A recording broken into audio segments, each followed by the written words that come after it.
Large American online platforms have become seas of racism, misogyny, anti-Semitism, Islamophobia, and hate in all its forms. And they're being used by criminals to harm our children. My government will act. And today we're announcing our plan to fight crime, to protect Canadians, and to build communities that are safe, secure, and strong. A plan to make Canada secure, to make Canada strong. You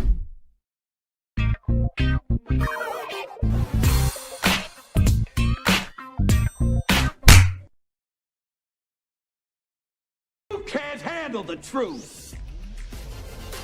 Resolve to resist.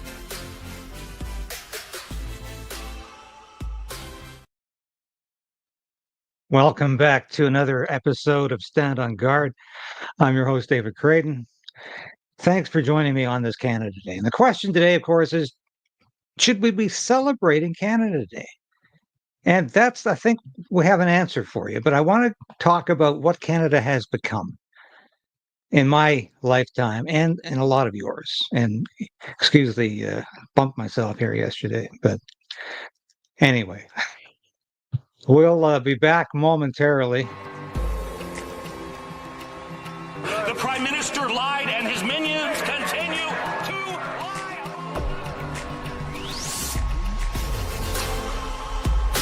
We need political change. But we also need to resolve to resist.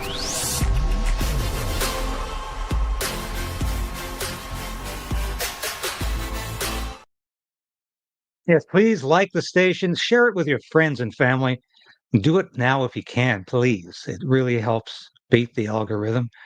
And we've been doing so much better in the last couple of weeks. Thank you so much to all of you who are supporting the station. We appreciate it so very much. So I had some comments yesterday about refineries in Canada, and I think I gave you the impression that Canada doesn't refine any of its oil. And that's not true. We do have refineries. The problem is, folks, we don't have enough refineries to refine all the oil we produce. So we ship it to the States. The excess that we cannot refine, we ship to the States, and they send it back to us as gasoline. And this is a CBC story actually explained a mismatch of oil fields and refineries. The Canadian oil is similar to the Venezuelan oil. And that's what U.S. refineries are built to refine. So this is why there's a heavy reliance on Canadian oil by the U.S. refineries. And so this is a fact of life. So when Donald Trump talks about the fact that we have some kind of subsidy going on, it's not true. We are giving the United States oil at bargain basement prices, and we're buying it back at the regular price. So Donald Trump should not be complaining about Canadian oil. And if you take energy out of the equation, it's a trade deficit for Canada, and it's a trade surplus for the United States. So forget this nonsense about $10 billion in subsidies. It's not accurate. So I just wanted to emphasize that. So here's the pipeline situation here. Now this pipeline line 5, going from Alberta, goes down through the states and into Ontario and Quebec.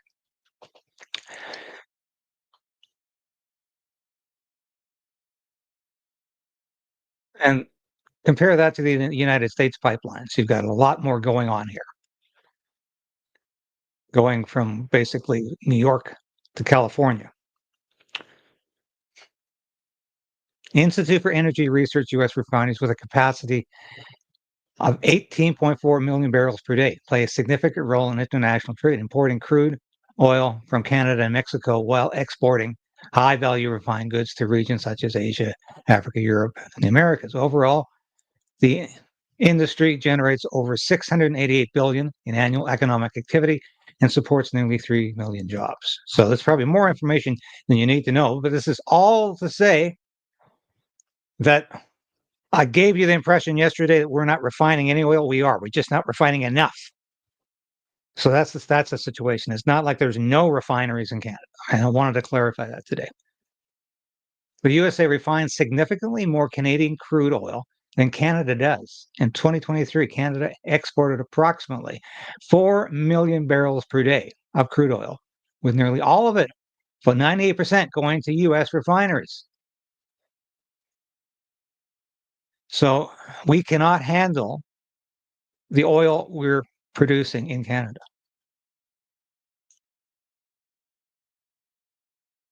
And Alberta refines significantly more crude oil than it uses domestically, with a refining throughput of approximately 550,200 barrels per day and a domestic province demand of only 118,600 barrels per day in 2023. So once again, that goes to show you how the refinery situation is. Now, I wanted to just talk today about what Canada has become within our lifetime and within our generation. And I think most of us can agree that it's almost difficult to celebrate Canada Day now. And of course, we're being told by the mainstream media that patriotism is at an all-time high. That's balderdash. If you really think people bought into this elbows up nonsense, that we're on the verge of a war with the United States, when I talk to people, they're telling me it's really difficult to feel patriotic right now about Canada because the country has been heading into a hellstorm for so long.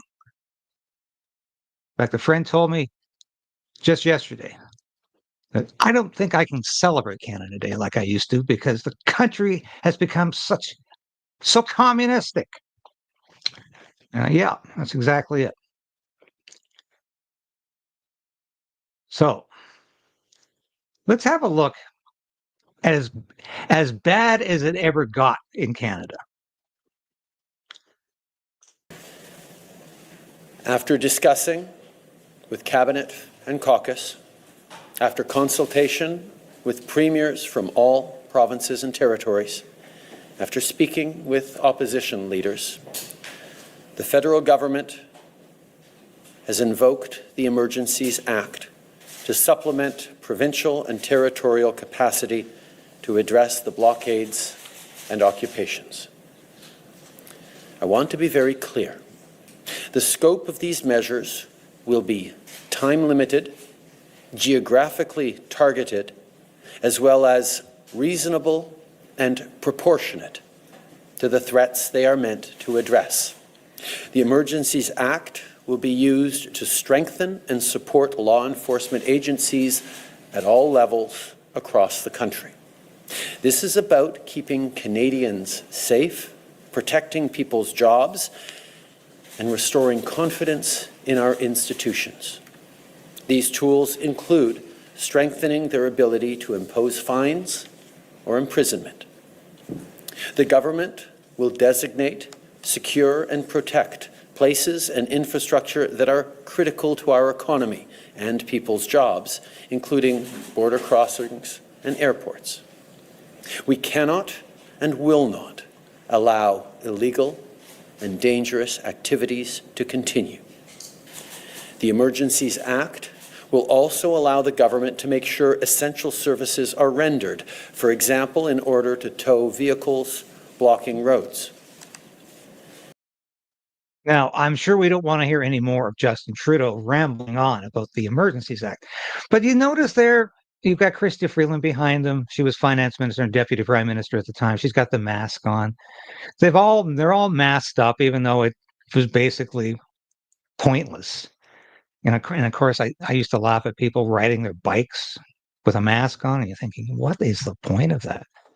But that's as bad as it got. COVID mandates were there. That was February 14th, 2023, Valentine's Day, and that was Justin Trudeau's Valentine's Day gift to Canadians. That's what Justin Trudeau gave us. Authoritarian government. And remember, Mark Carney, when he was in Kelowna, promised to invoke emergency powers. And what would that be? The Emergencies Act. To push through his policies. That's what Mark Carney has promised to do. He's promised to deliver more authoritarian government in the same way that Justin Trudeau did. But you know what, folks? I remember Canada. Well, I'm old enough to remember when Canada Day was called Dominion Day. Yeah, it was. And we changed that name, I think, in the 80s, I believe it was. But it was, a lot of people thought, we're losing something with that. But we've lost a lot of connection to the Canada that existed under Dominion Day. The government is everywhere now. Government overreach is emblematic of federal governments, the federal government, provincial governments, and municipal governments. I mean, if you don't believe that, we've had Pickering counselor Elisa Robinson on this show several times, and she's talked about the hell she's gone through from a woke council in Pickering. She can't even speak her mind, can't express an opinion without having her pay frozen and being canceled. This goes from municipal to the provincial level to the federal level. Do you remember when you could just burn leaves in your backyard? Well, you can't do that anymore. So a bylaw enforcement officer will be on your neck as soon as you do that. Remember when you could just speak your mind without being worried about there being consequences? Now we're being surveyed constantly. We're under surveillance all the time. And this is why Mark Carney wants to move to a digital currency, so that they'll know how much you're spending and what you're spending your money on. The government is incredibly invasive now. And I remember a time when the government knew its place. Now it doesn't know its place. You know what else bothers me about the way things are right now is that there's no clarity anymore. We have the Conservative Party of Canada in lockstep with the Liberal Party of Canada on so many issues, from Ukraine to Bill C-5. There used to be a real divergence, or at least there was common sense from both parties to some degree. We didn't have this mass transgenderism. We didn't have something called Pride Month and Pride Season. And we didn't have these cyberitic displays in major Canadian cities, masquerading as a human rights demonstration when all they are is an exercise in hedonism. Do you remember that political clarity of the past? Do you remember, and this is not a Canadian example, but but the US has become the same. We have this big, beautiful bill that's on the verge of being passed by the Senate. And Congresswoman Marjorie Taylor Greene is saying she can't support it. And she can't support it for a lot of reasons. But the thing she absolutely cannot support is the fact there's a 10-year moratorium on artificial intelligence implementation. So in other words, there's not going to be any restraint or laws aimed at regulating it, or in some cases stopping it. Do you think we're all going to have jobs after 10 years?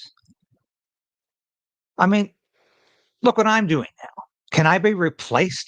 Well, just look at so many YouTube stations. They're AI after AI. And you can tell right away, because I was watching an AI episode on some guy's channel the other day, and it became obvious to me right away that it was AI, because the nuances of the language were not being understood. And somebody was talking about James Bond. And instead of saying 007, as we all know, it was 007, Agent 007. I thought, AI. But can we all be replaced? Yes, we've got factory workers are being replaced by AI, by robots. It is frightening what's happening. And so what's going to happen? Where are we going to be in 10 years' time? We're going to be a massive surveillance state, and we're all going to be virtually unemployed and starving because we're getting rid of agriculture too. And this is one of the reasons this big, beautiful bill is nothing. It's big, but it's not beautiful. Certainly a bill, but it's big, but not very beautiful. And this is why true conservatives and true Republicans in the United States should be saying, no, this is not where we want to go. We want smaller government. We don't want big tech or spy agencies getting billions of dollars from the public purse to spy on us. And that's exactly what's happening. Do you remember the clarity we used to have? Do you remember the clarity we used to have? And this is just a brief shining moment from Ronald Reagan when he introduced Barry Goldwater, Senator Barry Goldwater, in 1964 as the Republican candidate for president. The issues confronting us cross party lines. Now, one side in this campaign has been telling us that the issues of this election are the maintenance of peace and prosperity. The line has been used, we've never had it so good. But I have an uncomfortable feeling that this prosperity isn't something on which we can base our hopes for the future. No nation in history has ever survived a tax burden that reached a third of its national income. Today, 37 cents out of every dollar earned in this country is the tax collector's share. And yet our government continues to spend $17 million a day more than the government takes in. We haven't balanced our budget 28 out of the last 34 years. We've raised our debt limit 3 times in the last 12 months.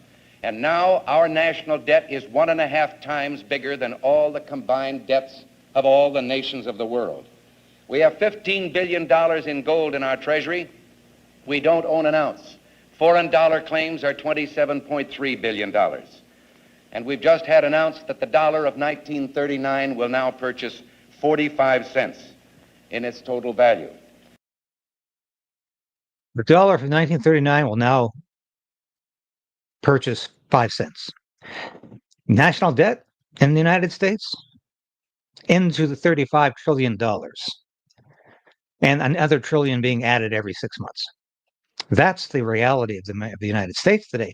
And it's worse in Canada, where we are spending money like there's no tomorrow. We are increasing our national debt at a rate that is beyond per capita than that of the United States. We are spending money that we don't have, and yet we're as impoverished as we ever have been. Real wages are falling, and taxes continue to rise. Now, Mark Carney says he's going to give you an $80 break. Maybe you'll qualify for that $80 break. But think of the other taxes. Taxes are voluminous. They're everywhere. They're ubiquitous. You can't do anything today without being taxed for doing it. This is why the digital services tax was a horrible idea. And the only reason Mark Carney backed down on that one was because Donald Trump threatened to break off trade negotiations. And Carney can't go there. He might joke about it, but he knows he cannot go there. Canada cannot function without trading with the United States. And Mark Carney can talk about going to Europe or going to the UK, but that's not even rational. It's not even feasible. But that's what we're dealing with now. We have a government of theater of the absurd. We're asked to believe things that are not even plausible. We're asked to believe politicians when they lie to us constantly. Did Mark Carney lie to you about Donald Trump and the United States being a threat? As soon as Mark Carney won the election, well, he couldn't say enough about how much he admires Donald Trump. Transformational president.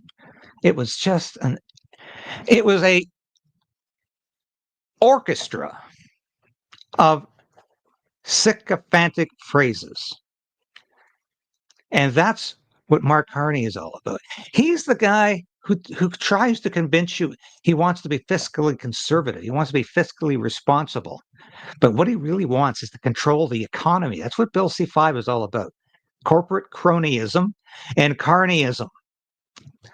You know, that's why Mark Carney doesn't even call it the liberal government. It's certainly not the Carney government, but it's almost as if he is establishing a new form of government called Carneyism, a new political party called Carneyism. And what does that mean? It means I'm in it to make as much money as I can, and I'm a big time grifter. That's what Mark Carney's all about. When he was in the private sector, he did everything possible not to pay his taxes, everything possible to bolster China. Yeah. So where are we going? Well, this is interesting because a lot of people thought today, July the 1st, Canada Day, Mark Carney would release his new book. Because I showed this the other day, but I'm going to show it again because it's almost as if Mark Carney is trying to create a personality cult around himself. And he insists his cabinet ministers treat him like he is the king. Yeah, we've got that other king in England who comes over here to read the throne speech. But Mark Carney really envisions himself as an absolute ruler. Might say even a hinge moment of history. To this hinge moment.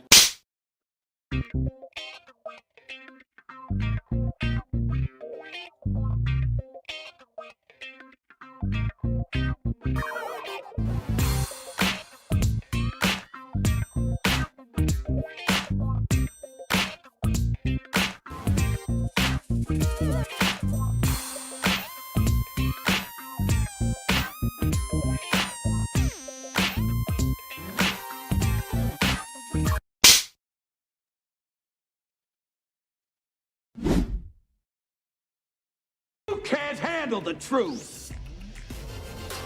Resolve to resist. Yeah, Carney is the crisis. And that's what we're dealing with. Now, his last book was called Values. And if you can stomach it, if you can stand it, I challenge you to read it. Because this is your prime minister. The man who wrote this book is your prime minister. Let's not forget what Mark Carney has always been about. Net zero environmental extremist policies, anti-growth policies, high tax policies, high spending policies, printing money policies. That's what he did as governor of the Bank of England. He destroyed England. Now he's come over to get us. That's what Mark Carney is selling right now. Yeah, he's a snake oil salesman. That's really what Mark Carney is all about. So, and I'll show you what Mark Carney is all about in a minute here. But think about his last book, Values. In that book, Mark Carney explicitly states that his two political influences, his main political influences, were Karl Marx and Vladimir Lenin. The creator of communism in the first place, and in the second place, the man who implemented communism for the first time in the Soviet Union. Those are the people he admires. Yeah, I think my friend was right. Canada is becoming more communist every year. And that's very true. And we have to stand on guard. This is what this station is about. I don't know if we're going to be successful, but we're sure going to give it a hell of a try to fight back, to push back, because here's what Canada is becoming. I love this segment from Jimmy Dore, who, of course, was on the show, yes, and met him at the comedy night here in Ottawa but a month ago now. Great evening. But this is a wonderful skip because it shows you how crazy the United Kingdom has become. It's locking up people for hate speech, and hate speech can mean anything the government doesn't like. That's what it comes down to. In Canada, was just that close to implementing the Online Harms Act. And you heard Mark Carney at the beginning of this program talk about he's going to do the same thing. The Online Harms Act did not pass because we had an election. First of all, the House was prorogued, and then we had a new election. So the legislation died on the order table. Mark Carney has promised to bring it back. And if you listen to that statement he made, he's trying to make censorship and eradication of what he calls disinformation, misinformation, anything he doesn't agree with, as safety measures. Makes our children safe, makes our streets safe, makes our community safe. So when you hear Mark Carney talk about safe streets, safe communities, he's not talking about Stephen Harper used to talk about. He's not talking about what Pierre Poilievre talks about when he talks about safe streets. Pierre Poilievre's not talking about implementing censorship laws and putting muzzles on people to make them safer. He's actually talking about less crime. Mark Carney is talking about muzzling and censoring people. That's what he means by safe. But here's how bad the UK has gotten. And this is funny but frightening at the same time. We ask the questions around here, but if you must know, this is a British police chief. A British police chief calling me? Right. Can you be more specific? This is Chief Constable Nigel Dudley of the Municipal Police of Wolverhampton, Cheesethorpe upon Stoke. Is this Jimmy Dore? Yes, it is. I have some questions for you, sir, and I would strongly suggest you remember that this is an ongoing police investigation.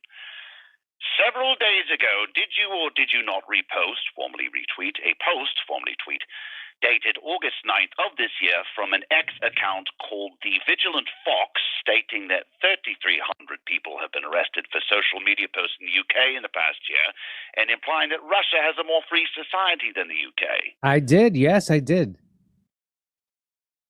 Well, that was one of the easier confessions I've obtained.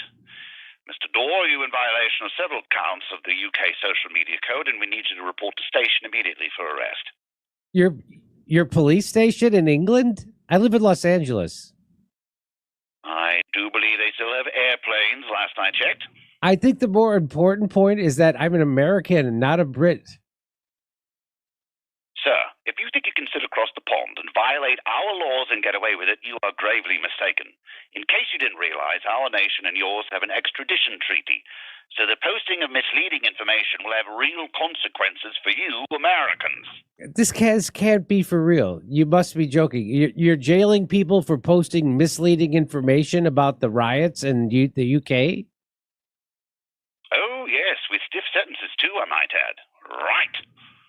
I see online that there have been arrests for social media posts, but the articles never state what exactly the posts were. Well, of course not, you daft bint. Yeah. Then we'd have to arrest whoever wrote the news article for spreading misleading information. If someone spreads misleading information and then you say what they said, whether you mean to or not, you yourself are spreading misleading information. This is insanity. You know that, right? Don't you have freedom of speech over there? Freedom of the press? Well, of course we have these things, and we've had them much longer than you have, I might add. But just because we have freedom of speech doesn't mean the government can't control what people say. Well, yes, it does, actually. It absolutely does mean that. Well, perhaps in your juvenile American grasp of the concept. But here in the UK, we have a more sophisticated, nuanced approach to the topic, which allows us to imprison people for sharing videos on Facebook. Anyway, that was a classic moment from the Jimmy Dore show, but that's where we're going in Canada. And that's where Mark Carney's taking us. It's another reason I say I find it hard to celebrate Canada Day this year, and I have for quite some time, because we are becoming a state of vassals, where we are at the beck and call of the government at those three levels that I already described. So where does that put us? How bad is it really? Am I exaggerating? No. They actually had a disinformation committee going on in the House of Commons, and conservatives were as rabid as the Liberals and the NDP to cancel people, to silence people for daring to suggest that the Ukraine war had something to do with the expansion of NATO. So therefore, if you say that, you're somehow a pawn of Putin, or if you refuse to demonize Russia, that means you're somehow accepting money from Russia. Well, I refuse to demonize Russia. I want the war to end, but believe me, I'm not getting a cent in any kind of money from Russia. But that's where we've gone in terms of Parliament no longer serves the people. Parliament serves themselves. And Mark Carney is the epitome of that selfish attitude. You remember Pierre Poilievre did a Christmas interview, and he was asked about all of the woke policies, DEI, that's transgender policies, the so-called gender-affirming care, which is nothing that resembles gender-affirming care. And if I say what it really is, I'll probably be in trouble because, once again, we are subject to censorship everywhere we go. But Poilievre was asked what kind of a government he really envisions, or at least envisioned at that time. And he said, you know what he said? A mind your own business government. Now, during the election campaign, I didn't hear him say that once. But if anything resonated with me, if anything Poilievre has said over the years resonated with you viewers, it was that statement: mind your own business. Get out of our lives. Stop telling us what to do. Stop telling us what to think. Stop demanding that we say the talking points that you give us. Stop getting in our way. Let individuals and the private sector alone. That's what laissez-faire meant, right? It was like, leave us alone. Let the government leave us alone. Get out of the way. Provide us with a military. Provide us with police and courts. Provide us with national security. But stop trying to provide us with everything else because it's toxic.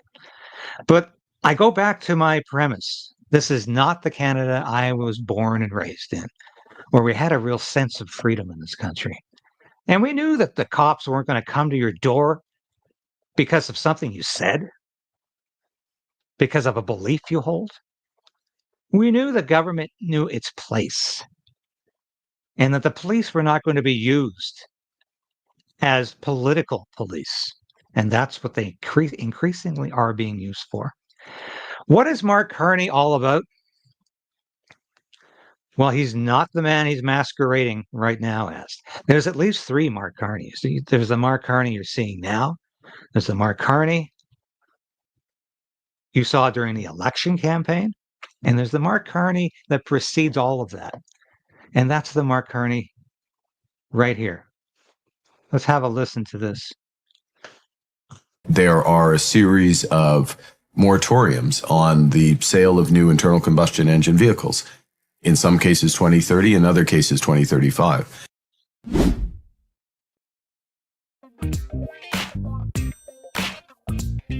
Time is running out to make this transition to net zero, to have a sustainable world.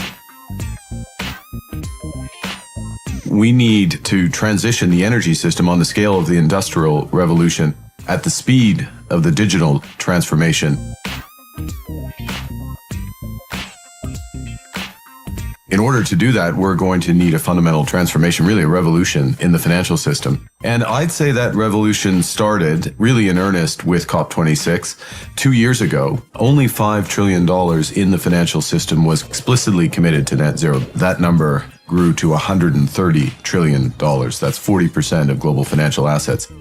Global financial institutions can play a number of roles to help economies in the transition. First, the most obvious is to get money, to get capital to those companies that have plans to get their emissions down. And so part of that is, I'd say the easy bit, which is to build new renewable power, wind, solar, soon at great scale hydrogen, also hydroelectric, and in some cases nuclear. But the more complex part is finding those companies in industries that have high emissions. Think of the steel industry, aviation, much of manufacturing, and finding those companies. You remember when Mark Carney said, "What steel industry? How is steel being used?" And he actually had the gall to suggest, "Look around you. Do you see steel being used?" Well, when Mark Carney filmed this, he was aware that steel was still being produced and it was still being utilized in a big way. Companies that have plans, that have to make big investments to get those emissions down. To put a number around it, it's an extra $2.5 to $3 trillion a year of additional finance that we have to find in order to get those emissions down. But that's not all that finance can do. What finance has to do as well is to provide capital for the adaptation of our economies. We need to build more resilient infrastructure for the more extreme weather that we are already experiencing. And the tragic fact is that we are going to experience more droughts, more hurricanes, more extreme weather, and more damage. So we need to invest in that resiliency. And we need to provide better safety nets for people around the world, and very much in the emerging and developing economies. Many of those who are most vulnerable have no financial protection when the most damaging aspects of climate change hit, and we need to. And do you think Mark Carney really cares about the most vulnerable?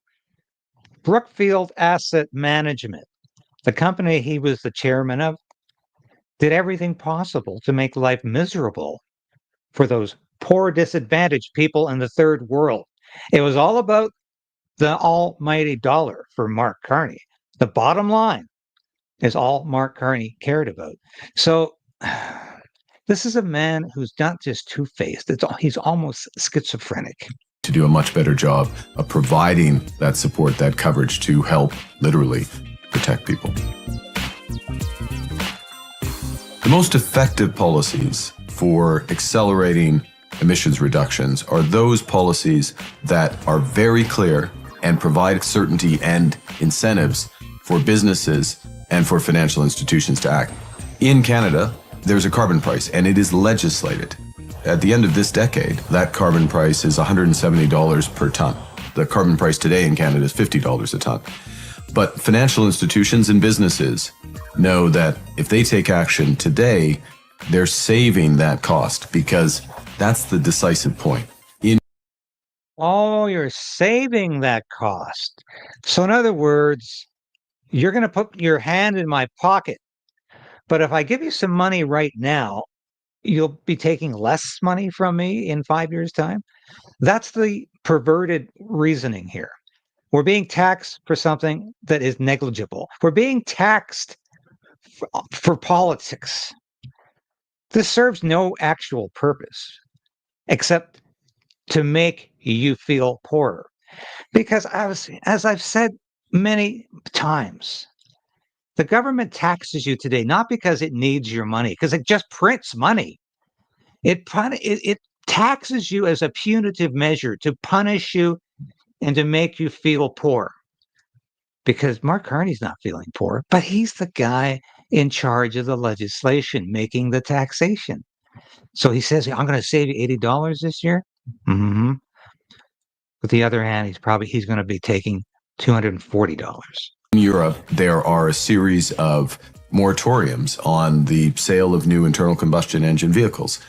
In some cases 2030, in other cases 2035. And so that's part of the reason why we're seeing so much activity in the auto industry today to transform to produce only electric vehicles. So Okay. That's the Liberal policy, or that's the new Canadian government's policy, is to phase out gas-powered cars by 2035. That's what Mark Carney really believes, which is why he's not touching the electric car legislation. We're going to be forced to buy these things in Canada. And we've already seen that people are not buying electric cars. They're not being sold on the wisdom of doing so when they can't start them in temperatures below minus 20 degrees. Actually, it's probably minus 15. But the public has not been sold, and electric vehicle plants are closing. And the companies are saying, we don't want to make these things anymore. Nobody's buying them. So that's the result of what Mark Carney claims to have been a successful transition. We haven't even moved an inch. In fact, everybody knows that it ain't going to happen the way Mark Carney predicts it will. And that's something we have to remember. I'll be back in a minute. Some closing remarks.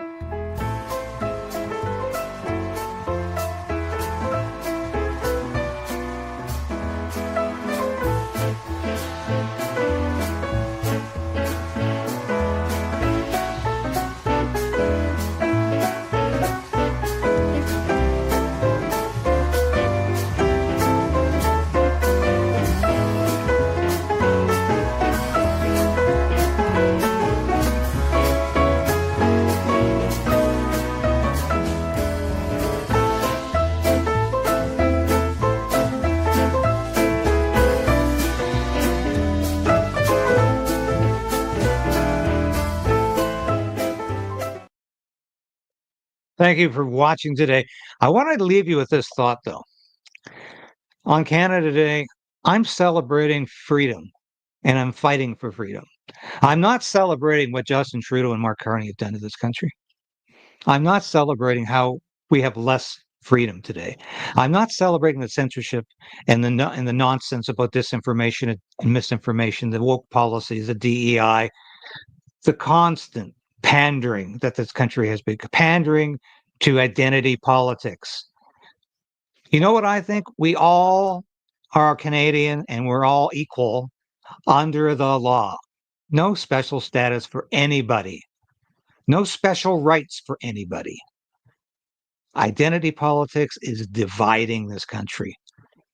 Mass migration is destroying this country's character and destroying what this country is all about. And that's been going on for quite some time, decades now. I remember a Canada that was free, where we could proudly stand up and say, I am a proud Canadian because this country has freedom. Pierre Poilievre used to talk about that too, and he needs to talk about that more often. And he needs to define himself against what Mark Carney is becoming, and that's an authoritarian leader. And we are heading into very stormy waters, very dangerous ground right now under Mark Carney. So I'm celebrating on Canada Day the Canada I remember and the Canada I hope to reclaim. But you know what? I'll leave you with this thought. This could be the last Canada Day. It's celebrating Canada as it's currently constituted. Because this country is on the verge of breaking up. Because a lot of people are fed up with being told what to do, how to live, what to say, and what narrative they have to abide by. So this could be the last Canada Day as we know it.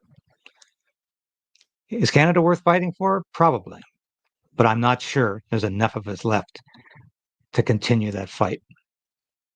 Thank you for watching today, folks. I'll be back at the usual time tomorrow, 10 o'clock.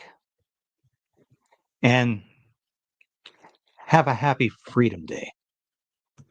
And we'll be back.